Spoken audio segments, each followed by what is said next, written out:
ஆதியாகமத்தின் புஸ்தகம் 26ஆம் அதிகாரம் 2-3 வசனங்களை வாசிங்க. கர்த்தர் அவனுக்கு தரிசனமாகி, நீ எகிப்துக்கு போகாமல் நான் உனக்கு சொல்லும் தேசத்திலே குடியிரு, இந்த தேசத்திலே வாசம் பண்ணு. நான் உன்னோடே கூட இருந்து உன்னை ஆசீர்வதிப்பேன். நான் உனக்கும் உன் சந்ததிக்கும் இந்த தேசங்கள் யாவையும் தந்து உன் தகப்பனாகிய ஆபிரகாமுக்கு நான் இட்ட ஆணையை நிறைவேற்றுவேன். கண்களை மூடுவோம், நாம் ஜெபம் பண்ணலாம். நல்ல தகப்பனே, எங்கள் சர்வ வல்லமை உள்ள ஆண்டவரே, அருமையான நேரத்திற்காக உமக்கு ஸ்தோத்திரம். மகிமை உள்ள கரத்தில் தாழ்த்துகிறோம். வசனத்தை அனுப்புங்கப்பா. வந்திருக்கிற ஒவ்வொருத்தரோடும் கர்த்தரை பேசுங்க, இடைபடுங்க, வார்த்தையினாலே முடிசூட்டுங்க. நாங்கள் திரும்பி போகும்போது வசனத்தை பெற்றுக்கொண்டவர்களாய் திரும்பி போக கிருபை பாராட்டும், ஆசீர்வதியும். இயேசுவின் நாமத்தில் பிதாவே, அல்லேலூயா. ஆதியாகமத்தின் புஸ்தகம் 26ஆம் அதிகாரம் 2-3 வசனம். கர்த்தர் அவனுக்கு தரிசனமாகி, நீ எகிப்துக்கு போகாமல் நான் உனக்கு சொல்லும் தேசத்திலே குடியிரு அப்படின்னார். இந்த வசனத்தில் தான் நாம் இன்னைக்கு பார்க்க போகிறோம்.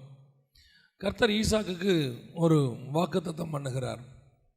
என்ன வாக்குத்தத்தம் பண்ணுறாருன்னா, இந்த தேசத்தில் வாசம் பண்ணு, நான் உன்னோடு கூட இருந்து உன்னை ஆசீர்வதிப்பேன், உனக்கும் உன் சந்ததிக்கும் இந்த தேசங்கள் யாவையும் தந்து உன் தகப்பனாகிய ஆபிரகாமுக்கு நான் இட்ட ஆணையை நிறைவேற்றுவேன் என்றார். ஆண்டவர் சில வாக்குத்தத்தங்களை நமக்கு வாக்கு பண்ணுகிறார். அந்த வாக்குத்தத்தங்கள் தான் நம்மை தொடர்ந்து நடத்துகிறது. பல நேரங்களிலே நாம் பிரச்சனைகள் இருக்கும்போது, போராட்டத்தில் இருக்கும்போது சில வாக்குத்தத்தங்களை கர்த்தர் நமக்கு தருகிறார். அந்த வாக்குத்தத்தை பிடிச்சிக்கிட்டு தான் நம்ம ஓடுறோம். இல்லைன்னா நமக்கு பலன் இருக்காது. நம்மை பொறுத்த வரைக்கும் ஆவிக்குரியவர்களுக்கு வசனம்தான் பலன்.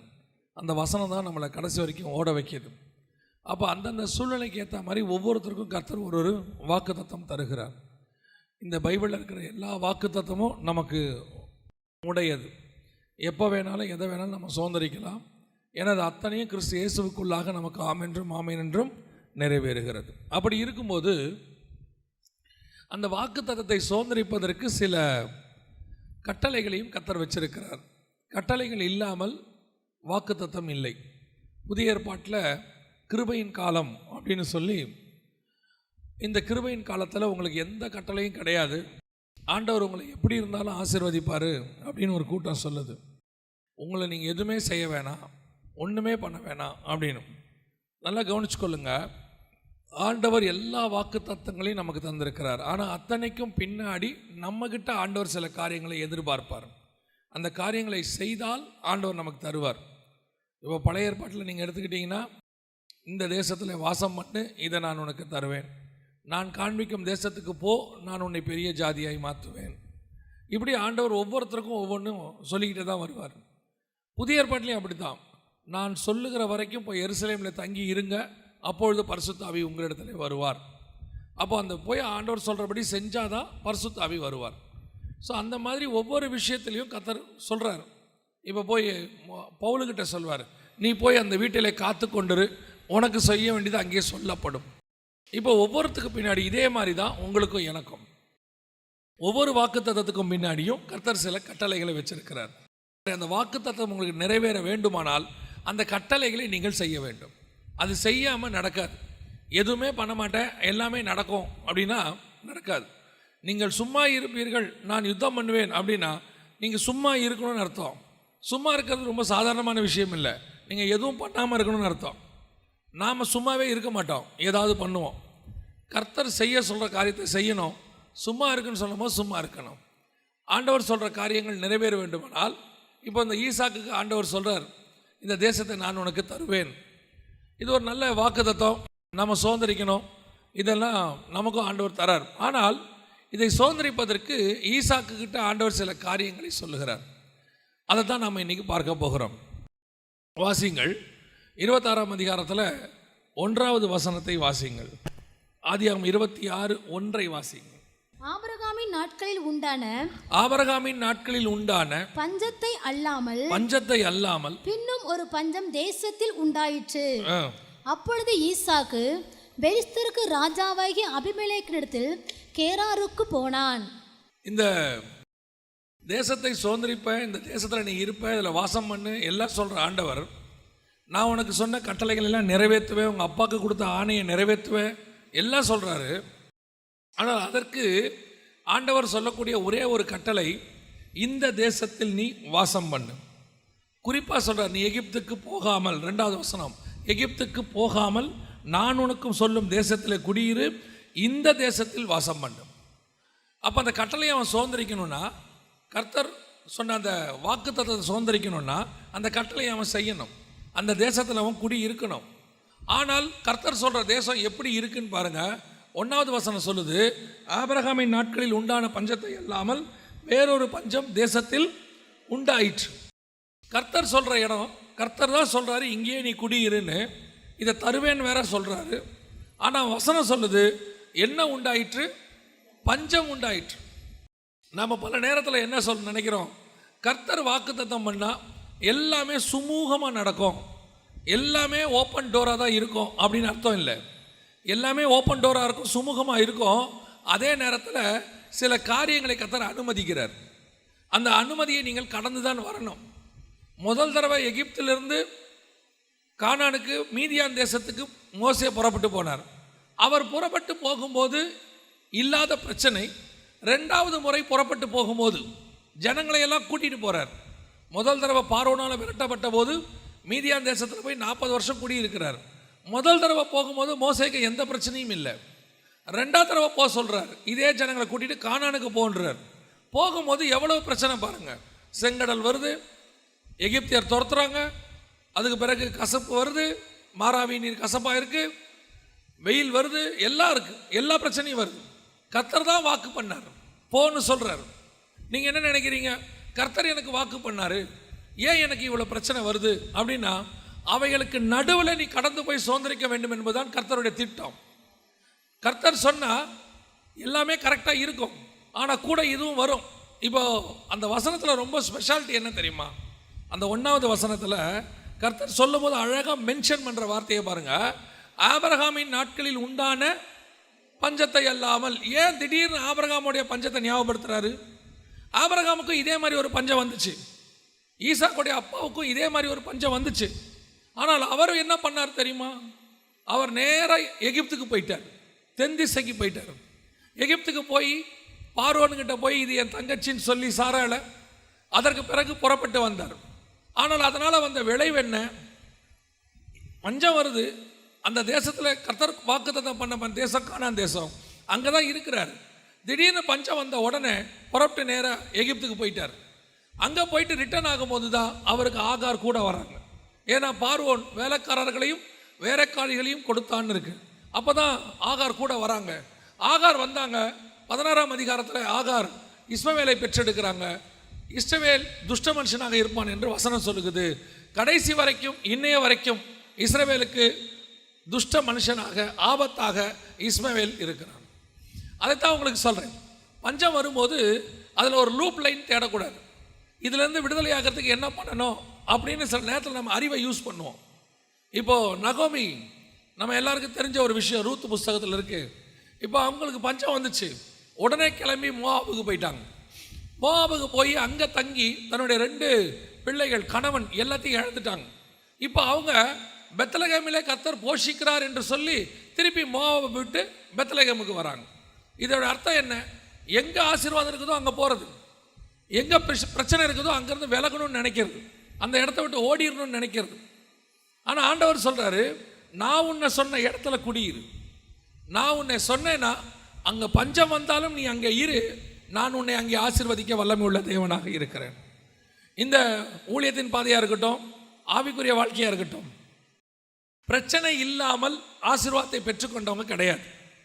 நிறைய பேர் இன்றைக்கி கடைசி காலத்தில் உனக்கு பிரச்சனையே இல்லை, பிரச்சனையே இல்லைங்கிறாங்க. அப்படி ஒரு வாழ்க்கை கிடையவே கிடையாது. ஏற்றத்தாழ்வுகள் உண்டு, மேடு பள்ளங்கள் உண்டு, எல்லாம் உண்டு. இடுக்கனான வாசல் வழி தான் பிரவேசிக்கணும்னு பைபிள் சொல்லுது. சிலுவையை எடுத்துக்கொண்டு தான் பின்னாடி போகணும்னு வசனம் சொல்லுது. ஆனால் இன்றைக்கி என்ன வருது, ஒரு பெரிய மூத்த ஊழியர் ஒரு முறை டிவியில் விதமாய் பிரசங்கம் பண்ணார். உனக்கு பிரச்சனையே கிடையாது, போராட்டமே கிடையாது, அப்படி இருக்குன்னா நீ ஏதோ தப்பு செய்கிற, நீ ஒரு பாவி அப்படின்னு பிரசங்கம் பண்ணார். அந்த பிரசங்கத்தை பார்த்து கொண்டிருந்த இன்னொரு மூத்த ஊழியர், அவரை விட மூத்த ஊழியர், அவர் என்ன பண்ணார் தெரியுமா, நேரடியாக அந்த பிரசங்கம் பண்ண ஊழியக்காரருடைய அப்பாவுக்கு ஃபோன் பண்ணார். ஃபோன் பண்ணி அவங்க 2 பேரும் ஒரே காலத்தில் ஊழியம் பண்ணவங்க. இந்த டிவியில் பண்ணவர் வந்து 2வது தலைமுறை. அப்போ இவர் நேரடியாக அவருக்கு ஃபோன் பண்ணி அந்த மூத்த ஊழியருக்கு, ஏன்பா என்ன உன் பையன் டிவியில் பிரச்சனையே இல்லை, போராட்டமே இல்லைங்கிறான், நிஜம்தானா, அப்படி தான் இருக்குமா ஊழியம் அப்படின்னு கேட்டாராம். உடனே அந்த மூத்த ஊழியர் சொன்னாராம், அவன் சொல்கிறது உண்மைதாங்க, பிரச்சனை கிடையாது, போராட்டம் கிடையாது, எதுவும் கிடையாது, எதுவும் அவனுக்கு கிடையாது, எல்லாமே எனக்கு தான். ஏன்னா நான் எல்லாத்தையும் ரெடி பண்ணி வச்சுட்டேன், இப்போ அவன் அப்படி தான் பேசுவாங்கிறார். எதுக்கு சொல்கிறேன், ஊழியத்தின் பாதையாக இருக்கட்டும், ஆவிக்குரிய வாழ்க்கையாக இருக்கட்டும், சில கடினமான பாதைகள் வரும், சில சோதனைகள், சில பஞ்சங்கள் வரும். அந்த பஞ்சத்தில் கூட கர்த்தர் சொல்கிறாரு, நீ இங்கேயே தங்கியிரு. அந்த பஞ்சம் உன்னை ஒரு நாளும் கொல்லாது, அதை மட்டும் நல்லா தெரிஞ்சுக்கொள்ளுங்க. கர்த்தர் உனக்கு அனுமதி கொடுத்திருக்கிற பஞ்சம், கர்த்தர் உனக்கு அனுமதி கொடுத்திருக்கிற வனாந்திரம் ஒரு நாளும் கொல்லாது. பைபிளில் வனாந்திரத்தை கிராஸ் பண்ணாத ஒரு பரிசுத்தவான் கிடையவே கிடையாது.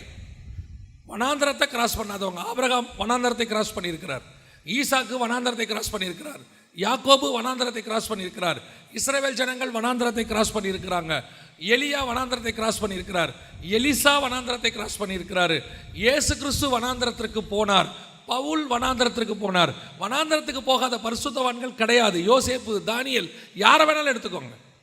நம்முடைய வாழ்க்கையில், ஆவிக்குரிய வாழ்க்கையில் அது ஒரு பார்ட். காரணம், அதுதான் உங்களை உருவாக்கும், அதுதான் உங்களுக்கு விசுவாசத்தை சொல்லிக் கொடுக்கும். பல நேரங்களில் நீங்கள் டாக்டர்கிட்ட போய் கேளு பாருங்க, இப்போ இருக்க டாக்டர் எனக்கு பற்றி தெரியாது, நம்ம முன்னாடி உள்ளவங்களாம் எங்களுக்கு சொல்லியிருக்கிறாங்க, இந்த ஜுரம்னு ஒன்று இருக்குது பாருங்க, அவர் 6 மாதத்துக்கு ஒரு தடவை வர்றது நல்லதும்பாங்க. ஏன்னு சொன்னால் அது நம்மளுடைய இம்யூனிட்டி பவரை இன்க்ரீஸ் பண்ணி கொடுக்குமா. சளி பிடிக்கிறது நல்லதும்பாங்க வருஷத்துக்கு ஒரு தடவை. காரணம், நம்ம உடம்புல இருக்கிற எல்லா நீரையும் அது வெளியே கொண்டு வந்துருமா. உண்மைதான், ஆனால் அது உனக்கு நல்லது, கர்த்தர் அனுமதிச்சிருக்கிறாரு. அதே மாதிரி தான் ஆவிக்குரிய வாழ்க்கையிலையும் அப்பப்போ கொஞ்சம் பிரச்சனை, சளி பிடிக்கும், அப்பப்போ கொஞ்சம் தலைவலி வரும், அப்பப்போ கொஞ்சம் போராட்டம் வரும். சில ஆட்களை கர்த்தர் எழுப்பி விடுவார். சிலர் வந்து அதெல்லாம் எதுக்கு, உன்னை உருவாக்குவதற்கு. வனாந்திரம் ஒரு நாளும் ஒருத்தரையும் கொல்லாது. யோசிச்சு பாருங்க, வனாந்திரத்தில் இஸ்ரவேல் ஜனங்க போனாங்க, என்ன அவங்களுக்கு தீங்கு வந்துருச்சு நீங்கள் நினைக்கிறீங்க? அவங்க வனாந்திரத்தில் போனதுனால தான் மன்னாவை பார்த்தாங்க, வனாந்திரத்தில் போனதுனால கண்மலை தண்ணியை குடித்தாங்க, வனாந்திரத்தில் போனதுனால மேகஸ்தம்பம், அக்னி ஸ்தம்பம் வந்துச்சு. வனாந்திரத்தில் போகும்போது கர்த்தர் அற்புத அடையாளங்களை செய்கிறார். வனாந்திரத்தில் போகும்போது கர்த்தர் உங்கள் கூட இருக்கிறார் என்பதை நீங்கள் உணர முடியும். பிரச்சனைக்கு நேரத்தில் வரும்போது கர்த்தர் கூடவே இருக்கிறாருங்கிறத நீங்கள் பார்ப்பீங்க. அதுவே பாலும் தேனும் ஓடுற தேசத்துக்குள்ளே போயிட்டாங்க, மன்னா நின்றுச்சு, அக்னி ஸ்தம்பம், மேகஸ்தம்பம் நின்றுச்சு. இப்போ கர்த்தர் சொன்னார், நீ விதைச்சு நீயே சாப்பிடுன்னாரு. அப்போ வனாந்தரம் என்பது கர்த்தருடைய கரத்தை பார்ப்பதற்கு உதவி செய்கிறது. நாம் அந்த நேரத்தில் திடீர்னு எகிப்துக்கு போகணும்னு நினைக்கிறோம். ஆண்டவர் சொல்கிறாரு, நீ இங்கேயே தங்கியிரு, இந்த இடத்துல இரு. உன்னை ஆசீர்வதிக்கணும்னு நான் முடிவு பண்ணிட்டேன்னா எகிப்தில் வச்சும் ஆசீர்வதிப்பேன், வனாந்திரத்தில் வச்சும் ஆசீர்வதிப்பேன், உன்னை பாபிலோனில் வச்சும் ஆசீர்வதிப்பேன், எருசலேமில் வச்சும் ஆசீர்வதிப்பேன். காரணம், இடமல்ல, ஆசீர்வதிக்கிறவர் நான் சொன்னால் அது ஆகும். கர்த்தர் அப்படி தான் உன்னை ஆசீர்வதிக்கிறார். எருசலேமில் ஆசீர்வாதத்தை தாவீதுக்கு கொடுத்த ஆண்டவர் பாபிலோனில் தானியேலுக்கு ஆசீர்வாதத்தை கட்டளையிடுகிறார். மேதிய பெர்ஷியா சாம்ராஜ்யத்தில் நெகேமியாவுக்கு ஆசீர்வாதத்தை கட்டளையிடுகிறார். பெர்ஷியா சாம்ராஜ்யத்தில் எஸ்தருக்கு ஆசீர்வாதத்தை கட்டளையிடுகிறார். கர்த்தர் எங்கேயும் உன்னை உயர்த்த வல்லமை உள்ளவராக இருக்கிறார். உன்னை சில நேரத்தில் கானான் தேசத்தில் அடித்து போட்டால் கூட எகிப்தில் பிரதமராக்கி விட்டுருவார் ஆண்டவர். ஆனால் ஆண்டவர் சொல்கிற இடத்துல நீங்கள் இருக்கணும். கர்த்தர் சொல்கிற இடத்துல உடனே சில நேரத்தில் பிரச்சனை வந்த உடனே இந்த இடத்த விட்டு போயிடலாமா, வெளிநாட்டுக்கு போயிடலாமா, என்னமோ வெளிநாட்டில் அப்படியே டாலர் கொட்டி கிடக்கிற மாதிரி உடனடியாக பேசாமல் சவுதிக்கு போயிடலான்னு இருக்கிறேன். போனவன் தான் கேட்கணும், அங்கே போனவனை கேட்கணும். சில நேரத்தில் ஏஜென்ட் நம்மளை சொல்லிடுவார், சவுதிக்கு போகிற ஏஜென்ட், நீங்கள் போனீங்கன்னா ஒரே வருஷத்தில் கோடீஸ்வரன் ஆயிடலாம், முதல் 3 மாதத்தில் கடன் அடைச்சிடலாம், 2வது 3 மாதத்தில் சம்பாரிச்சிடலாம், 3வது 3 மாதத்தில் இடம் வாங்கிடலாம், 4வது 3 மாதத்தில் வீடு கட்டிடலாம், ஒரே வருஷம். நீங்கள் போனவனுக்கு ஃபோன் பண்ணி கேளுங்க, ஏன்பா சவுதி எப்படி இருக்குது, வராத. நம்ம நினச்சிக்கிறோம் இங்கேருந்து அங்கே பார்த்தோன்னா நல்லா இருக்கும், எகிப்து சூப்பராக இருக்கணும், அங்கே போனால் தான் ஆகார் கூட வரும். ஆகார் கூட வந்துச்சு, கதை முடிஞ்சு. துஷ்ட மனுஷன், உபத்திரவம், அது வேற, அது கடைசி வரைக்கும் பிரச்சனை. பாருங்க, கர்த்தர் சொல்றார் ஈசாக்க, உங்க அப்பா போன மாதிரி நீ போயிடாதேங்கிறார். அதான் அந்த வசனத்துக்கு என்ன அர்த்தம் தெரியுமா? ஆபிரகாம் நாட்களில் உண்டான பஞ்சத்தை இல்லாமல் வேறொரு பஞ்சம் உண்டாயிட்டு சொல்லிட்டு நீ எகிப்துக்கு போகாமல்னு ஏன் ஆரம்பிக்கிறார்னா, உங்க அப்பா போன மாதிரி நீ போயிடாத, நான் உனக்கு வேற வச்சிருக்கிறேன். உன் அழைப்பு வேற, உனக்கு கொடுக்கப்பட்ட வாக்குத்தத்தம் வேற. அவங்க சுதந்திரிச்ச மெத்தட் வேறையா இருக்கும், உங்க அப்பா சுதந்திரிச்சது. ஆனா உனக்கு நான் கொடுக்கிற மெத்தட் வேற. ஈசாக்கை பார்த்து கர்த்தர் சொல்றாரு, நான் உனக்கும் சொல்லும் தேசத்தில் குடியிரு. பஞ்சம் வந்துச்சுங்க, வந்துச்சா? உண்மைதான். இப்போ நான் சொல்ற தேசத்தில் நீ குடியிரு. என்ன நடக்குதுன்னு பாரு. 26ஆம் அதிகாரம் 12வது வசனத்தை வாசிங்கள். ஈசாக்கு அந்த தேசத்தில் விதை விதைத்தான். ஈசாக்கு அந்த தேசத்தில் விதை விதைத்தான். கர்த்தர் அவனை ஆசீர்வதித்ததினால், நல்லா கவனிங்க, ரொம்ப பர்டிகுலர் வேர்டு ஒன்று இருக்கு அதுல. கர்த்தர் அவனை ஆசீர்வதித்ததனால் அந்த வருஷத்தில், எப்படி? அந்த வருஷத்தில் 100 மடங்கு பலன் அடைந்தான். அந்த வருஷம் என்ன இருந்துச்சு? தேசத்துல பஞ்சம் இருந்துச்சு. ஈசாக்கு விதை விதைத்தான். அந்த வருஷத்தில் கர்த்தர் அவனை 100 மடங்கு ஆசீர்வதித்தார். அப்படின்னா என்ன அர்த்தம்? ஊருக்கே பஞ்சம், நீ விதை உன்னை ஆசீர்வதிக்கிறவர் நான்.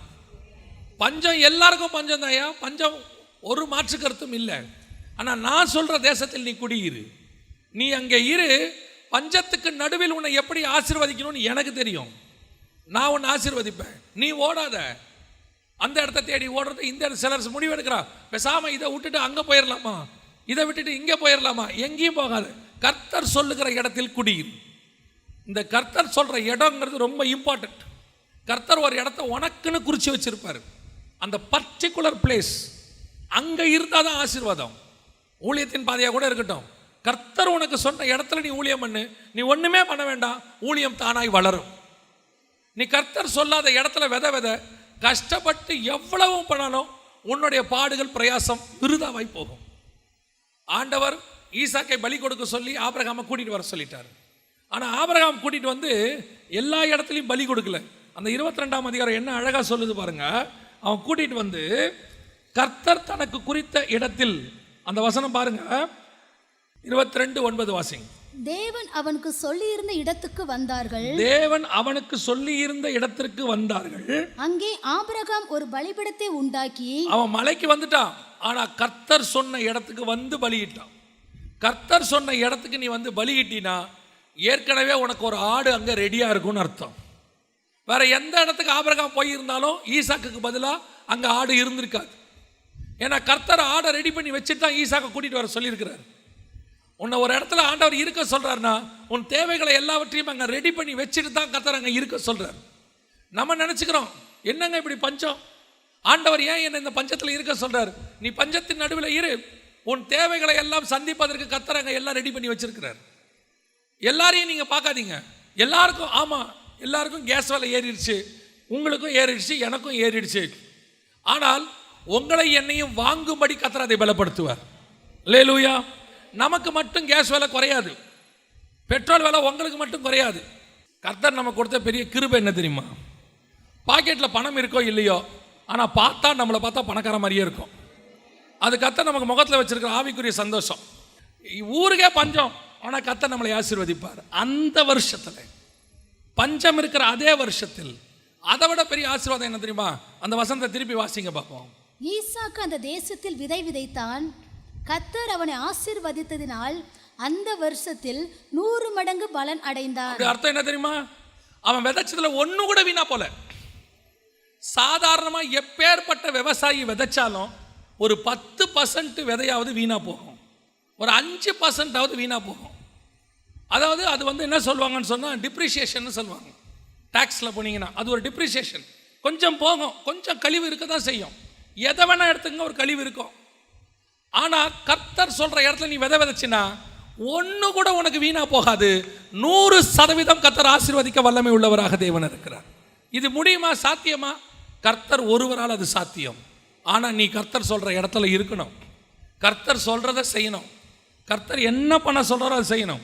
அப்படின்னா என்ன அர்த்தம்? உங்களை சுத்தி பஞ்சம் வரும், உங்களை சுத்தி எல்லாம் மாற்றா இருக்கும். ஆண்டவர் உங்களுக்கு ஒன்று சொல்லியிருப்பாரு, வேற ஒன்று நடக்கும். உன்னை உயர்த்துவேன்னு காலையில் சொல்லியிருப்பாரு. நீங்க வேலைக்கு போனீங்கன்னா உன்னை தூக்குவேன்பாவன், நிஜம், உன்னை தூக்குவேன்பான். இன்னும் 3 மாசத்துல உன்னை மாற்றி காட்டுறனா பாருங்கம்மா. நமக்கு காலையில் என்ன வாக்குத்தத்தம் வந்திருக்கும் தெரியுமா? நான் உன்னை உயர்த்தி மேலே உட்கார வைப்பேன் இருப்பார். இவர் சொன்னதுக்கு அப்படியே ஆப்போசிட்டா இருக்கும். ஆனால் நீங்க தூக்குவேன்னு சொன்னானே அதை விசுவாசிக்க கூடாது.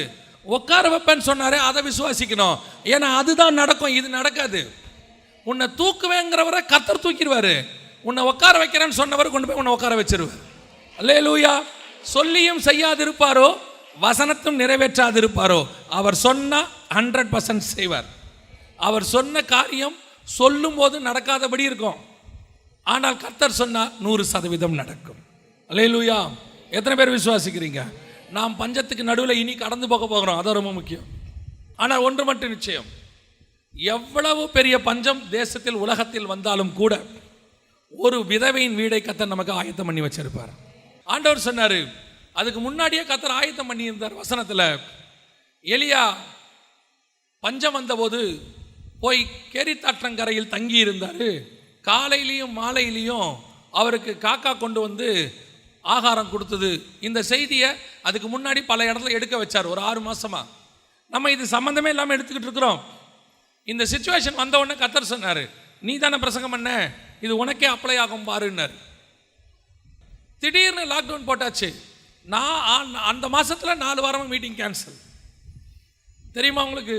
ஆண்டவர் சொன்னார், கேரி தாற்றங்கரையில் உட்காந்து சாப்பிட்றதுனா என்னன்னு உனக்கு நான் காட்டுறேன். நீ ஊழியம் பண்ணா உனக்கு வரும்னு சொன்னல, உன் தகப்பன் உன்னை உட்கார வச்சு நான் எப்படி சாப்பாடு போறேன் பாருன்னாரு. கர்த்தர் சொன்னபடியே ஊழியத்துக்கு போயிருந்தாலும் வார வாரம் முடிவில் தான் ஆஃபரிங் கொடுப்பாங்க. ஆனால் அந்த லாக்டவுன் பீரியட் முழுவதும் தினந்தோறும் ஆஃபரிங் எனக்கு காலையும் மாலையும் கர்த்தர் கொடுத்தார். நீ ஓடி நீ சாப்பிட்றல்ல, நீ உழைக்கணும், அதில் எந்த மாற்று கருத்தும் இல்லை. ஆனால் உன் உழைப்பினால நீ சாப்பிடல, என் கிருபையினால நீ சாப்பிட்டுக்கிட்டு நிற்கிற. எத்தனையோ பேர் உழைச்சி வீணா போனது இருக்கு, கொண்டு போய் ஹாஸ்பிட்டலில் கொடுக்கறது இருக்கு, போய் ஜெயிலில் வக்கீல்கிட்ட கொடுக்கறது இருக்குது. எத்தனையோ பேர் நஷ்டத்தில் போயிடுச்சு, விருதாவா போயிடுச்சு. நம்ம உழைக்கிறது, நம்ம கையின் பிரயாசத்தை சாப்பிட்றதுங்கிறது கர்த்தர் நமக்கு செஞ்ச பெரிய கிருபை. அப்போ ஆண்டவர் சொன்னார், உன்னை நான் எப்படி போஷிக்கிறேன். பஞ்சத்தின் காலத்தில் கர்த்தர் காலையும் மாலையும் போஷித்தார், கர்த்தர் ஆசீர்வதித்தார். அடுத்து சொன்னார், இந்த காலத்தை தாண்டி இன்னொரு காலம் வரும், பஞ்சம் இன்னும் கொடிதாய் மாறும். கேரி தாற்றங்கரையில் ஆற்றுல தண்ணியே வராது, காக்கா பறக்காது. ஏன்னா காக்காவே பறக்க முடியாத பஞ்சம் வந்துடும். அப்பொழுதும் உனக்கு ஒரு விதவை வீடு இருக்கும், அங்கே எண்ணெயும் மாவும் குறைவுபடாதபடி கர்த்தர் உன்னை பாதுகாப்பான்னு சொன்னார். அதுக்கு தான் சொல்கிறேன், எவ்வளோ பஞ்சம் வந்தாலும் கவலைப்படாதிருங்கள், கர்த்தர் நம் பட்சத்தில் இருக்கிறார். நம்ம ஏன் கவலைப்படணும்? நம்மளை அழைத்தவர் உண்மை உள்ளவர், கைவிடுறதுக்கு நம்மளை கூட்டிகிட்டே வரல ஆண்டவர். அல்லேலூயா. கர்த்தர் சொல்லுகிற இடத்தில் பஞ்சம் இருக்கும், ஆனால் நீ அங்கேயே குடியிரு, கர்த்தர் உன்னை 100 மடங்கு ஆசீர்வதிப்பார். அல்லேலூயா. 2வது வாசிங்கள், ஆதியாகமத்தின் புஸ்தகம் 26ஆம் அதிகாரம் 15வது வசனத்தை வாசிங்கள். அவன் தகப்பனாகி ஆபிரகாமின் நாட்களில் அவனுடைய வேலைக்காரர் வெட்டின துறவுகளை எல்லாம் தூர்த்து மண்ணினால் நிரப்பி போட்டார்கள். இது அடுத்த பிரச்சனை வரும். இப்போ இவர் கர்த்தர் சொல்ற தேசத்தில் தான் குடியிருக்கிறாரு. இப்போ என்ன நடக்குது அப்படின்னு கேட்டிங்கன்னா, இவர் விதை விதைக்கிறாரு, 100 மடங்கு பலன் வருது. இதை பார்த்து ஒரு கூட்டத்துக்கு பொறாமை. அந்த வசனம் என்ன சொல்லுது பாருங்க. அவனுக்கு ஆட்டு மந்தையும், 14வது வசனம், அவனுக்கு ஆட்டு மந்தையும் மாட்டு மந்தையும் அநேக பணிவிடைக்காரரும் இருந்தபடியினாலே பெலிஸ்தியர் அவன் மேல் பொறாமை கொண்டு அவன் தகப்பனாகிய ஆபிரகாம் நாட்களில் அவனுடைய வேலைக்காரர் வெட்டின துறவைகளை எல்லாம் தூர்த்து மண்ணினாலே நிரப்பி போட்டார்கள். உங்களை கர்த்தர் உயர்த்தும் போது நீங்கள் பஞ்சத்துக்கு நடுவில் உயர்த்தப்படுவீர்கள். நீங்கள் உயர்த்தப்படும் போது உங்களை சுற்றிலும் எல்லாம் சாதகமான ஆட்கள் இருக்க மாட்டா, உங்கள் மேலே பொறாமப்படுகிற ஒரு கூட்டம் ஒன்று இருக்கும். கர்த்தர் உயர்த்துவார் உங்களை, அவர் தான் தூக்கி மேலே உட்கார வைக்கிறாரு. ஆனால் அவனுக்கு நம்ம மேலே கோபம் வரும். இவன் மட்டும் என்ன மேலே போயிட்டே இருக்கிறான், இவனை மட்டும் என்ன எல்லாம் ஆசீர்வாதமாக இருக்குது, இவன் மட்டும் என்ன சந்தோஷமாகவே இருக்கிறான், இவன் சர்ச்சை மட்டும் ஏன் பெருகிக்கிட்டே இருக்குது. பொறாமை. நாம வனாந்தரத்தில் கடந்து வந்தது அவனுக்கு தெரியாது, பஞ்சத்தில் விதை விதைச்சது அவனுக்கு தெரியாது. கர்த்தர் நம்மளை உருட்டி பெரட்டி தான் கொண்டாந்துருக்கிறார். உபத்திரவத்தில் நீங்கள் வரும்போது ஒருத்தனும் உங்கள் கூட இருக்கவே மாட்டான். கண்ணீரில் நீங்கள் வரும்போது ஒரு வயலில் உங்களோட இருக்க மாட்டான். நீங்களே தனியாக உருண்டு பிறண்டு கஷ்டப்பட்டு மேலே வந்து உக்காருவீங்க. அந்த நேரத்தில் உங்கள் மேலே ஒருத்தனுக்கு பொறாமை வரும் பாருங்க. திடீர்னு மேலே வந்துட்டாம்மா. நம்ம எங்கே திடீர்னு மேலே வந்தோம்? நம்ம உருண்டு பிறண்டு மேலே வர்றதுக்கு 15 வருஷம் இருக்கும். நம்ம மேலே ஒரு பொறாமை. அது யாருக்கு இருக்கும் தெரியுமா? கூட இருக்கிறவங்களுக்கு இருக்கும், மற்றவங்களுக்கு இல்லை. அதே தேசத்தில் குடியிருக்கிறவனுக்கு. கூடவே அவன் தான் சொன்னான், என் கூட நீ இருன்னா. அவனுக்கு இவன் மேலே பொறாமை. ஏன்? உன் ஆசீர்வாதத்தை கண்டு. ஆஃபீஸில் நீ போய் சேர போது ஆண்டவர் உன்னை உயர்த்துறதை பார்த்து, அல்லது உனக்கு கூட ஆண்டவர் இருக்கிறத பார்த்து மற்றவனுக்கு என்ன ஆகுது? பொறாமை வருது. உடனே என்ன பண்ணாங்களாம் தெரியுமா? அடுத்த வசனம் சொல்லுது, அவன் தகப்பனாகிய ஆபிரகாம் வெட்டின துறவுகளை எல்லாம் தூர்த்து போட்டார். பல நேரங்களில் நீங்கள் ஒரு விஷயத்தை ரொம்ப யோசிச்சிருப்பீங்க. என்ன யோசிச்சிருப்பீங்கன்னா, எங்கள் அப்பா அம்மா சொத்து எதுவுமே எனக்கு வரலையே, அவங்க கொடுத்துட்டு போனதெல்லாம் எடுத்துக்கிட்டாங்களே, எல்லாத்தையும் பிடுங்கிக்கிட்டாங்களே, என்னை எங்கள் அக்கா தங்கச்சி அண்ணன் தம்பியெல்லாம் தனியாக விட்டுட்டாங்களே, என்னை ஒன்றுமே இல்லாமல் நடுத்தரில் நிறுத்திட்டாங்களே. அவங்க நிறுத்தும் போது ஏன் கர்த்தர் சும்மா இருந்தார்? நான் சொல்கிறது உங்களுக்கு புரியுதா? அவங்க எல்லாம் அவங்கள தனியாக விரட்டி விட்ட போது இந்த கர்த்தர் சும்மாவே இருந்தார், பார்த்துக்கிட்டே இருந்தார்.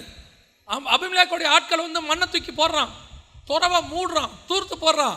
நீ பாட்டு மூடிட்டே வா, நீ மூட. பல நேரத்தில் உனக்கும் எனக்கும் விரோதமாய் அப்படித்தான் எழும்புவாங்க. நம்ம மேலே பொறாம, நமக்கு ஒன்றுத்தையும் கொடுக்க மாட்டாங்க. நானும் என்னுடைய நண்பர்கள் ஒரு 2-3 பேரும் ஒரு நாள் உட்காந்து டிஸ்கஸ் பண்ணிக்கிட்டு இருந்தோம். எங்கள் 4 பேருக்கும் ஒரு ஒத்துமை இருந்துச்சு, 3 பேருக்கும். என்ன ஒத்துமைன்னா, ஒரு நாள் பேசிகிட்டு இருக்கும்போது பார்த்தோம், ஏன் நம்முடைய அப்பாக்கள்லாம் நமக்கு ஒன்றுமே வச்சுட்டு போல. உட்காந்து யோசிக்கிறோம். அப்போ தான் யோசிக்கிறோம், யாருடைய அப்பாவும் யாருக்கும் ஒன்றும் கொடுத்துட்டு போல. அதில் ஒரு நண்பன் சொன்னான், உங்களுக்காவது கொடுத்துட்டு போல, எங்கள் அப்பா எனக்கு கடன் வச்சுட்டு போயிருக்கிறாரு. உங்களையாவது உங்கள் அப்பா சும்மா விட்டார், எங்கள் அப்பா என்ன பண்ணிட்டாரு? கடனோட விட்டுட்டு போயிட்டார். இப்படி பேசிகிட்டே இருக்கிறோம். நான் ரொம்ப யோசித்தேன், ஏன் நமக்கு மட்டும் ஒன்றும் கிடைக்கல? எங்கள் அம்மா வழி சைடில், எங்கள் அப்பா வழி சைடில் வர வேண்டிய எதுவும் எனக்கு வரல. எல்லாத்தையும் ஏமாற்றி எடுத்தாச்சு, இல்லை தூர்த்து போட்டாங்க, கொடுக்காம போயிட்டாங்க, ஏமாற்றி ஏதோ ஒன்று நடந்துருச்சு. ஆனால் ஒன்று ஏன் எனக்கு கிடைக்கல அப்படின்னு யோசித்த போது ஆண்டவர் சொன்னார், நான் தான் அந்த அனுமதியை கொடுத்துருக்குறேன். ஏன்? அவன் வெட்டின துறவை நீ வச்சிருந்தா அது உங்கள் அப்பாவால் வந்த ஆசீர்வாதம்பா. இப்போ நீ துறவு வெட்டு, நான் உன்னை ஆசீர்வதிக்கிறேன். அப்போ தான் நான் உன்னை ஆசீர்வதிச்சேன்னு பைபிள் சொல்லும், உலகம் சொல்லும், உன்னை பார்க்குறவன் சொல்லுவான். அப்பாவோட ஆசீர்வாதம் வரக்கூடாதா? அப்படி அல்ல. அப்பா நீதிமானாக இருப்பார், பரிசுத்தவனாக இருப்பார், அவர் உண்மையாக உழைச்சிருப்பார், கிடைச்சிருக்கோம், அதெல்லாம் வேற விஷயம். ஆனால் ஒன்றும் இல்லாவிட்டாலும் கவலைப்படாதிருங்கள். ஒன்று எல்லாத்தையும் எடுத்துகிட்டு விட்டுட்டானா கவலைப்படாதீங்க. ஒன்றும் கொடுக்க முடியாதுன்னு அக்கா தங்கச்சி அண்ணன் தம்பி சொல்கிறானா சந்தோஷப்படுங்க.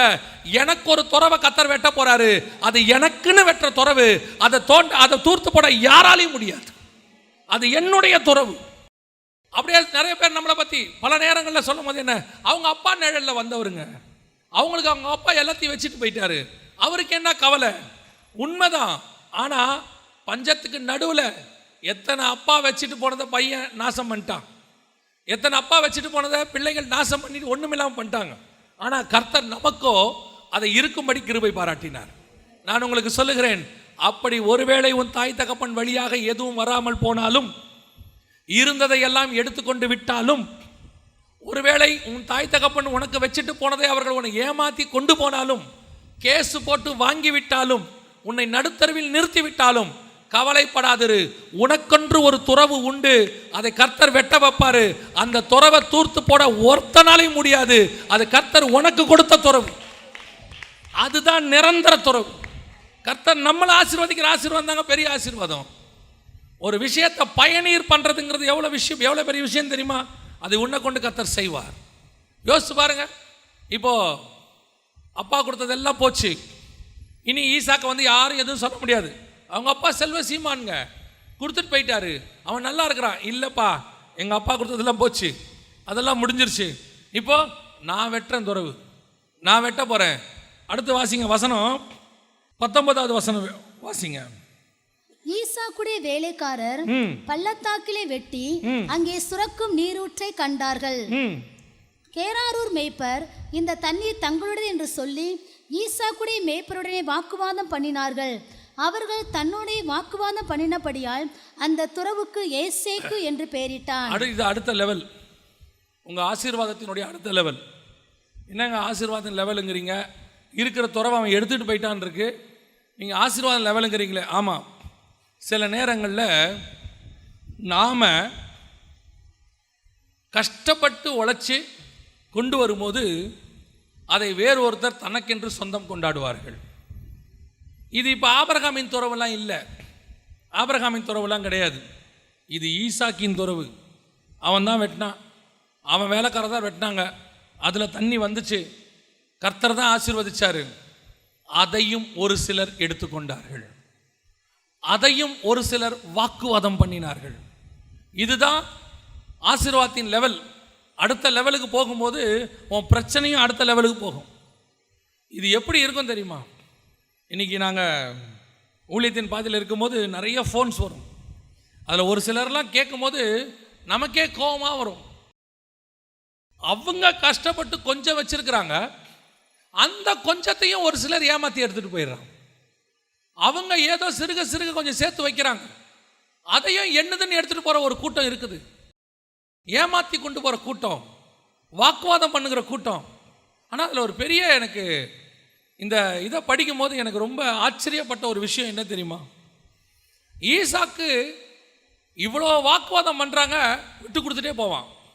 எடுத்துக்கோங்க, போங்க போங்க, எடுத்துக்கங்க, விட்டுட்டே இருப்பான். ஈசாக்கு விட்டது மாத்திரம் இல்லை, அதை விட பெரிய ஆசீர்வாதம் என்ன தெரியுமா? ஈசாக்குக்கு அமைந்த மனைவி இருக்குல்ல, அதுவும் ஒரு வார்த்தை அங்கே பேசிச்சுன்னு இருக்காது. நான் சொல்கிறேன், விட்டு கொடுத்தவன் கெட்டு போனதாக சரித்திரமே கிடையாது. உங்கள்கிட்ட ஒருத்தன் வழக்கு ஆடுறானா, பொறுமையாக இருங்க. நீங்கள் வழக்கு ஆடுனீங்கன்னா கர்த்தர் வழக்காட மாட்டார். நீங்கள் பொறுமையாக இருங்க, உங்களுக்காக கர்த்தர் வழக்காடுவார். அவர் வழக்கு ஆடினார்னா சூப்பராக ஆடுவார். அவர் ஆடுற ஆட்டம் நல்லா இருக்கும், உட்காந்து மட்டும் நீங்கள் பார்க்கணும். பல நேரங்களில் ஒரு சிலர் நாம் கொஞ்சம் தாழ்வாக இருக்கும்போது நம்மளை கொஞ்சம் பேசிடுவான், கொஞ்சம் ஓவராக பேசிடுவான், எடுத்துகிட்டு போயிடுவான், கொஞ்சம் ஏடகுடமாக பேசிடுவான். அந்த நேரத்தில் நீங்கள் எப்படி இருக்கணும் தெரியுமா? பொறுமையோடு இருக்கணும். அந்த நேரத்தில் மனைவிமார்கள் கணவனுக்கு ஆறுதலாக இருக்கணும். எதுக்கு சொல்கிறேன்? பல நேரங்களில் நாம் ஏமாற்றப்படுகிறோம்.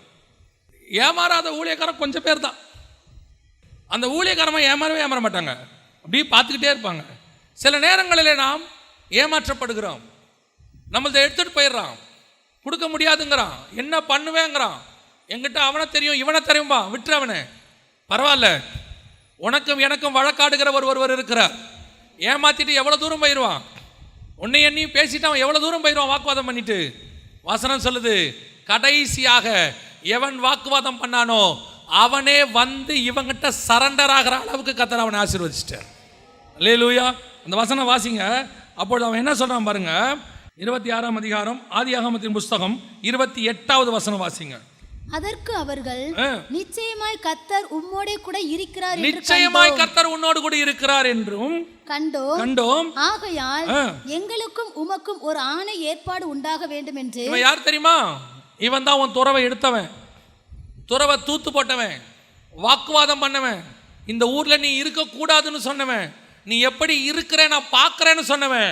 கடைசியில் அந்த ஊர்ல இன்னைய வரைக்கும் ஈசாக்கின் சந்ததி இருக்கிறது, அபிலேக்கின் சந்ததி இன்னைக்கு இல்லை. உன்னை இருக்க மாட்டேன், ஒளிச்சிருவேன், காணாம பண்ணிடுவேன், இருக்கிறத எடுத்துப்பேன், எப்படி இந்த இடம் உனக்கு வரும் சொல்லுவான். சொல்லட்டும். கர்த்தர் பார்த்துக்கிட்டே இருப்பார் மேலே உட்காந்துக்கிட்டு. ஏன் அவனை விட்டு வச்சிருக்காரு தெரியுமா? அவன் இருந்தாதான் நீ உயர்த்துறத அவன் பார்க்கணும். கர்த்தர் உன்னை உயர்த்துறத அவன் தான் பார்க்கணும். நீங்க என்ன ஜெபம் பண்ணுவீங்க தெரியுமா? கர்த்தாவே அவனை நொறுக்கும், அவனை கொல்லும், அவனை குத்தும், அவனை கொடையும். நமக்கு ஆண்டவர் அடியாளா மாற்றி வச்சிருக்கிறோம். நம்ம என்ன நினைக்கிறோம்? அவன் இல்லாமல் போனால் நல்லா இருக்கும். கர்த்தர் சொல்ற அவன் இருக்கணும். அவன் எப்போ வரைக்கும் இருக்கணும் தெரியுமா? நீ உயர்த்தப்பட்டு உன்னை கர்த்தர் மேலே உட்காரக்கிறத பார்த்து கடைசியா அவனே வந்து உங்ககிட்ட சொல்லணும், கர்த்தர் உன் கூட தான் இருக்கிறாரு, உனக்கு எனக்கு சமாதானம் போயிடலாம், எதுக்கு பிரச்சனை, என்னை மன்னிச்சிரு நான் வந்து கேட்குற வரைக்கும் கர்த்தர் அவனுக்கு உயிரோடு கூட வைப்பார். பல நேரங்களில் கர்த்தர் இதுதான் நமக்கு பண்ற வாக்கு தத்தம். கர்த்தர் சொல்ற இடத்துல குடியிருந்தா பிரச்சனை இருக்காதுன்னு அர்த்தம் இல்லை. கர்த்தர் வாக்கு தத்தம் பண்ணா உபத்திரவம் பண்றவன் இருக்க மாட்டான்னு அர்த்தம் இல்லை. கர்த்தர் சொல்ற இடத்துல இருக்கும்போது வாக்குவாதம் பண்ணுறவர்கள் இருப்பார்கள். ஆனால் முடிவிலே வாக்குவாதம் பண்றவன் அந்த இடத்துல இருக்க மாட்டான்.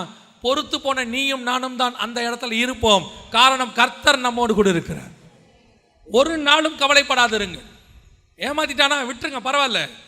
அவனுக்கு சரிக்கு சமமாக நீங்கள் நின்று அவனை ஏமாற்றணும். நீங்கள் போய் ஒரு ஆளை பார்த்து அவனுக்கு லஞ்சம் கொடுத்து அவன் வழியா இவனை அதெல்லாம் வேணாம். நமக்கு அதெல்லாம் கிடையவே கிடையாது. நமக்கு ஒருத்தர் பெரியவர் இருக்கிறார். ஒரு இடத்துல ஒரு ஊழியக்காரர் போய் அவருக்கு விரோதமாக கேஸ் கொடுத்துட்டாங்க. அது அவருடைய இடம், அங்கே ஆராதனை பண்ணுறாரு. உடனே அவருக்கு விரோதமாக போய் சொல்லிட்டாங்க. அந்த காவல்துறையில் அவரை கூப்பிட்டு அங்கே இருக்கிற அதிகாரி என்ன பண்ணிவிட்டாரு, இந்த ஐயாவுடைய தோற்றத்தெல்லாம் பார்த்து இவர் ரொம்ப சிம்பிளாக இருக்கிறார். போன உடனே மரியாதை கிடையாது. என்னையா என்னவோ பிரச்சனை பண்ணுறியாமே அப்படி இப்படிலாம் பேசியிருக்காரு. இவர் ஒன்றுமே சொல்லலை, இப்படி பார்த்துக்கிட்டே இருந்தாராம். என்னையா நான் இவ்வளோ பேசுகிறேன், நீ பார்த்துக்கிட்டே இருக்கிற, பார்த்துக்க உன்னை தூக்கிடுவேன் அங்கேருந்து அப்படின்னாராம். இவர் திருப்பி சொன்னாராம், எனக்கு ஒரு மேலே இருக்கார் ஒரு ஆள், அவரை எனக்கு தெரியும், இன்னைக்கு நான் அவர்கிட்ட போய் சொன்னேன், நாளைக்கு உன்னை தூக்கிடுவாருன்னு. இவன் பயந்து, சார் ஏன் சார் இதை நீங்கள் வந்த உடனே சொல்லலை, போங்க சார் நான் பார்த்துக்கிறேன் சார், நான் இருக்கேன் சார் உங்களுக்கு, போங்க சார் அனுப்பிட்டாரு. கடைசி வரைக்கும் அந்த மேலே இருக்கிற ஆள் யாருன்னு இவனும் சொல்லலை, அவரும் கேட்கல. நமக்கு மேலே ஒருத்தர் உட்காந்துருக்கிறாரு, அவர் நமக்கு வழக்காடுறவர். நீ யாருக்கிட்ட வேணா போ, நாங்கள் அவர்கிட்ட தான் போவோம், அவர் எங்களுக்காக யுத்தம் செய்வார். அவர் உன்னை என்னிடத்துல கொண்டு வரவர் ஒழிய என்னை ஒரு நாளும் உன் கையில் தாழ பணியும்படி விட்டு கொடுக்கவே மாட்டார், கொடுக்கவே மாட்டார். பல நேரத்தில் நம்ம சொந்தக்காரங்க அப்படி தான் நினைக்கிறாங்க. என் நண்பனை பார்த்து சொன்னாங்க, 12வது படிக்கும் போது அவங்க அப்பா இறந்துட்டார். அவன் பிராமண குலத்துலேருந்து ஆண்டவர் ஏற்றுக்கிட்டவொடனே ஒரு சொந்தக்காரன் வந்து சொல்லிட்டு போனார், நாளைக்கு பின்னைக்கு நீ இந்த இயேசுவை ஏற்றுக்கிட்டேன்னு பிச்சை எடுப்பேன், எடுக்கும் போது என் வீட்டு வாசலுக்கு வந்துடாதேன்னார். நான் நிற்கும் போது அந்த வார்த்தையை சொன்னார். ஏன்னா அவங்க தகவலுடைய அடக்காராதனையில் அதை சொன்னார். அவன் பார்த்துக்கிட்டே இருந்தான், ஒன்றும் சொல்லலை. நாள் வந்தது, கர்த்தர் அவனை உயர்த்தினார். 20-25 வருஷம் ஆச்சு, கர்த்தர் உயர்த்தினார். இன்றைக்கி நல்ல பெரிய போஸ்டிங்கில் இருக்கிறான். இன்றைக்கி அவனை கர்த்தர் ஆசீர்வதித்து பெரிய லெவலில் கொண்டாந்துட்டார். 20 வருஷத்துக்கு முன்னாடி எந்த மனுஷன் என் வீட்டு வாசலுக்கு வராதேனாரோ அதே மனுஷன் ஒரு தேவைக்காக இவன் வீட்டு வாசலில் வந்து கடந்த வருஷத்தில் நின்றார். கர்த்தர் செய்ய வல்லமை உள்ளவராக இருக்கிறார். நம்ம ஆண்டவர் பொறுமையாக செய்வார், பொறுத்திருந்து செய்வார். 10 வருஷம் ஆனாலும் செய்வார். இன்றைக்கி கேட்டு நாளைக்கு செய்யணும்னு நினைக்கக்கூடாது. உங்களுக்கு நமக்கு என்ன தெரியுமா, இட்லி அவிக்கிற மாதிரி நம்மெல்லாம் மாவை ஊற்றின உடனே இட்லி வந்துடணும். அது வேகுதான்னு கூட அப்பப்போ கையை விட்டு பார்த்துக்கிட்டே இருப்போம். நம்ம ஆண்டவர் வந்து பொறுக்க வேக விட்டு தான் எடுப்பார். நீங்கள் ஒன்றும் பயப்படவே வேணாம். வாக்குத்தத்தம் பண்ணினவர் உண்மை உள்ளவர், ஒரு நாளும் அவர் கை விடவே மாட்டார். அல்லேலூயா. அவர் சொல்லியும் செய்யாதிருப்பாரோ, வசனத்தும் நிறைவேற்றாதிருப்பாரோ. அவர் நமக்கு சொன்ன காரியங்கள், ஒருவேளை கர்த்தர் சொன்ன இடத்தில் பஞ்சம் இருக்கும், வாக்குவாதம் பண்ணுகிறவர்கள் இருப்பார்கள், தூத்து போடுகிறவர்கள் இருப்பார்கள், உன் தகப்பனுடைய காரியத்தை எடுத்துக்கொண்டு உன்னை நடுத்தருவில் விட்டவர்கள் இருப்பார்கள், உனக்கு ஒன்றும் இல்லைன்னு சொல்லி விரட்டி விட்டுருப்பாங்க. அவ்வளவு நடக்கும். ஆனால் அவைகளுக்கு நடுவில் உன் தேவனாகிய கர்த்தர் உன்னை ஆசீர்வதிக்கிறதையும் உன்னை உயர்த்துகிறதையும் நீ 100 மடங்கு பலுகி பெறுகிறதையும் தேசத்தில் நீ விருத்தியாகிறதையும் கர்த்தர் அவர்கள் கண்களுக்கு முன்பாக நிச்சயம் செய்வார். செய்கிற வரைக்கும் உன்னையும் உயிரிட வைப்பார், அவனையும் உயிரிட வைப்பார். அவன் பார்த்து கடைசியாக வந்து உங்கள்கிட்ட சொல்லணும், கர்த்தர் உன்னோடு கூட இருக்கிறார். உன் டிசிஷன் சரி. இன்னைக்கு நீ இருக்கிற நிலைமையை பார்க்காத, பஞ்சத்தை பார்க்காத, இன்னைக்கு இருக்கிறதான போராட்டத்தை பார்க்காதீங்க. ஒருவேளை நீங்கள் அப்படிங்க வந்து உட்காந்துருந்தா இன்னைக்கு கர்த்தர் உங்களுக்கு வாக்கு கொடுக்குறாரு, 100 மடங்கு கர்த்தர் உங்களை ஆசீர்வதிப்பார். கொஞ்சம் பொறுமையோடு காத்திருங்கள், சொன்னவர் செய்யாமல் போகவே மாட்டார். அல்லேலூயா. நாம் ஜெபிக்க போகிறோம். தேவ சமூகத்தில் ஆண்டவரை நோக்கி பார்க்க போகிறோம். எல்லாம் தேவ சமூகத்தில் ஒப்பு கொடுப்போமா? எல்லா கண்களையும் மூடுவோம். நீ என்ன பிரச்சனையோடு இன்றைக்கி வந்திருந்தாலும் சரி, ஆண்டவர் சமூகத்தில் இன்றைக்கி அதை ஒப்பு கொடுங்க. இந்த 26ஆம் அதிகாரத்தை போய் முடிஞ்ச அப்புறமா வாசித்து பாருங்கள். ஈசாக்கு வாக்குவாதம் பண்ண மாட்டான், சண்டை போட மாட்டான், எந்த போராட்டம் பண்ண மாட்டான். கர்த்தர் சொல்கிற அந்த ஒரு இடத்துல மட்டும் அவன் குடியிருப்பான். அவனுக்கு கொடுத்த வேலையை மட்டும் செஞ்சுக்கிட்டே இருப்பான். அவ்வளோதான். அவன் 2 காரியம் தான் செய்வான். ஒன்று கர்த்தர் சொன்ன இடத்துல இருப்பான், இன்னொன்று கர்த்தர் சொன்ன அந்த வேலையை அவன் செஞ்சுக்கிட்டே இருப்பான். ஆனால் ஒன்று நடந்துச்சு, இவனுக்கு விரோதமாக பெரிய கிரியைகள் நடந்துச்சு. அவனை சுற்றி ஒரு பெரிய கூட்டம் வேலை பார்த்துச்சு.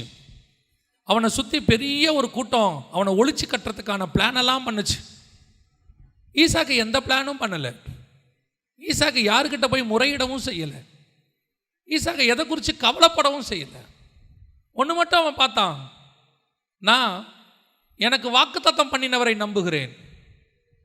எனக்கு விரோதமாய் சூழ்நிலைகள் மாறி இருந்தாலும் கூட, எனக்கு விரோதமாய் மனுஷர்கள் எழும்பி நின்றாலும் கூட, ஏன் எனக்கு விரோதமாய் எல்லா சட்ட திட்டங்களும் மாறி இருந்தாலும் கூட, உனக்கு விரோதமாக கோர்ட்டில் கூட அவங்க சொல்லட்டும், ஆனால் ஹெவன்லி கோர்ட்டில் நீ தான் ஜெயிக்க போகிற. உனக்கு ஒரு அட்வொகேட் மேலே இருக்கிறாரு, உனக்கு ஒரு ஜட்ஜி மேலே இருக்கிறாரு. அவருக்கு உன் உண்மை தெரியும், உன் உத்தமம் தெரியும், நீ யாருன்னு அவருக்கு தெரியும். நீ வீட்டுக்குள்ளே படுத்து அழுதுகிட்டு இருக்கிறது அவருக்கு தெரியும். நீ யாருக்கும் தெரியலன்னு நினைக்கிறல்ல. எல்லாரும் விட்டுட்டாங்க, கை விட்டுட்டாங்க. கர்த்தர் யாருக்கிட்டேயே சொல்கிறாரு, நீ போன வீட்டில் உன் வீட்டார், உன் பிறந்த வீட்டார் ஏமாத்தினதை சொல்லி சொல்லி உன்னை குத்தி குத்தி காட்டுறாங்க. நீ படுத்துக்கிட்டு அழுவுற, எனக்கு ஏன் இப்படி நடக்குது? இருந்த இடத்துலையும் சந்தோஷம் இல்லை, போன இடத்துலையும் சந்தோஷம் இல்லைன்னு சொல்கிறல்ல. ஆமாம், உன் துறவை எல்லாரும் தூத்திட்டு போட்டாங்க. அதே வீட்டுக்குள்ளே உன்னை உயர்வா உன்னோட கர்த்தர் இருக்கிறார்னு உன்னை ஏசின வாய்களெல்லாம் சொல்ல வைப்பார் கர்த்தர். அதுக்கு தான் கர்த்தர் உன்னை அங்கேயே வச்சிருக்கிறார். நீ நினைக்கிற நான் போய் சேர்ந்துட்டா நல்லா இருக்கும்னு, ஆண்டவர் சொல்கிறார், இல்லை, நீ இருந்தால் தான் நல்லா இருக்கும். நீ இருந்தால் தான் கர்த்தர் உன்னை சாட்சியாக நிறுத்துவார். உன்னை மாதிரி அநேகருக்கு உன்னை சாட்சியாக நிறுத்துவார். ஒரு போதும் கவலைப்படாதிரு. கர்த்தர் சொன்ன வாக்கு தத்தங்களில் ஒன்றாகிலும் விழுந்து போகிறதில்லை. சொல்லியும் செய்யாதிருப்பாரோ, வசனத்தும் நிறைவேற்றாதிருப்பாரோ. இன்னைக்கு தேவ சமூகத்தில் ஆண்டவர்கிட்ட ஒப்பு கொடுங்க. ஆண்டவரே, விசுவாச அறிக்கை பண்ணுங்க. ஆண்டவரே, நீங்கள் சொன்னதை செய்வீங்கப்பா. நீங்கள் எனக்கு சொன்னதை செய்து முடிப்பீங்க. ஆண்டவரே, எனக்கு சொன்னதை நிறைவேற்றி முடிப்பீங்கப்பா. அது வரைக்கும் நான் காத்திருக்கிறேன், பொறுமையோடே காத்திருக்கிறேன். நான் யாரோடையும் வாக்குவாதம் பண்ணலை ஆண்டவரே, எதோடையும் நான் வழக்காடலை ஆண்டவரே, எதோடையும் நான் போய் சண்டை போடலை ஆண்டவரே. நான் எனக்கு உங்கள் காலடியை பிடிச்சிக்கிட்டு நான் வெயிட் பண்ணுறேன். என்னை நீங்கள் உயர்த்துக்கிற வரைக்கும். எங்கே என் தலை தாழ்ந்ததோ அங்கேயே என் தலை உயரும். எங்கே நான் அழுதேனோ அங்கேயே நான் சிரிப்பேன். எங்கே நான் புதைக்கப்பட்டேனோ அங்கே நான் உயிரோடு கூட எழும்புவேன். எங்கே என்னை கீழே தள்ளினார்களோ அங்கே நான் உயர்வை எழும்புவேன். எங்கே என் கூடாரம் தள்ளப்பட்டதோ அங்கேயே என் கூடாரம் நாட்டப்படும். விழுந்து போன தாவீதின் கூடாரத்தை எழுப்பின தேவன் உன் கூடாரத்தையும் எழுப்பி நிறுத்துவார். ஒப்பு கொடுப்போமா தேவ சமூகத்தில்? விசுவாசத்தோட ஜெபம் பண்ணுங்க. எங்கள் சர்வ வல்லமை உள்ள தகப்பனே, இந்த அருமையான நேரத்திற்காக உமக்கு ஸ்தோத்திரம். எத்தனை முறை எங்களுக்கு விரோதமாக எழும்பினாங்கப்பா, எங்களை இல்லாமல் போக பண்ணுவேன்னு சொன்னாங்கப்பா, நீ இந்த ஊர்லேயே இருக்க முடியாதுன்னு சொன்னாங்கப்பா. ஆனால் இன்னைய வரைக்கும் நீங்கள் நடத்தி கொண்டு வந்துட்டீங்கப்பா. நாங்கள் நம்புகிறோம், இன்னும் நீங்கள் என்ன நடத்துவீங்கப்பா. எங்களை ஒரு நாள் நீங்கள் கை விடவே மாட்டீங்கப்பா. உங்களை நோக்கி பார்த்த நாங்கள் வெக்கப்பட்டு போனதே இல்லாண்டவரே. முடிவு பரியந்தம் நீ நடத்த வல்லமை உள்ளவராக இருக்கிறது. இந்த வார்த்தைகள் எனக்குள்ளே கிரியை செய்யட்டும், என்னை பலப்படுத்தட்டும், என்னை ஸ்திரப்படுத்தட்டும். நீர் வருமளவு இந்த வார்த்தை என்னை தாங்கட்டும். ஆண்டவரே, இங்கே இருக்கிற ஒவ்வொருத்தருக்காக நான் ஜெபிக்கிறேன். எத்தனையோ பாடுகள் மத்தியில், பிரச்சனைகளுக்கு மத்தியில், கண்ணீருக்கு மத்தியில், குறைவுகள் இல்லாமைகளுக்கு மத்தியில் உம்மை நம்பி நின்றுக்கிட்டு இருக்கிறாங்க. ஆண்டவரே, எங்களுடைய லாஸ்ட் ஹோப் நீங்கள் மட்டும்தான் சொல்லி நின்றுட்டு இருக்கிறாங்கப்பா. கைவிடாதீங்க ஆண்டவரே, நிறைவேற்றி கொடுங்க, ஆசீர்வதிச்சு கொடுங்க. சாட்சிகள் மேலே சாட்சிகளாக வந்து இங்கே சொல்லிக்கிட்டே இருக்கட்டும். கர்த்தர் அப்படி ஆசீர்வதிச்சுக்கிட்டே இருங்கப்பா. சபையை மகிமையின் மேல் மகிமை இறங்கட்டும். எங்கள் ஆண்டவர் இயேசுவின் நாமத்தில் பிதாவே.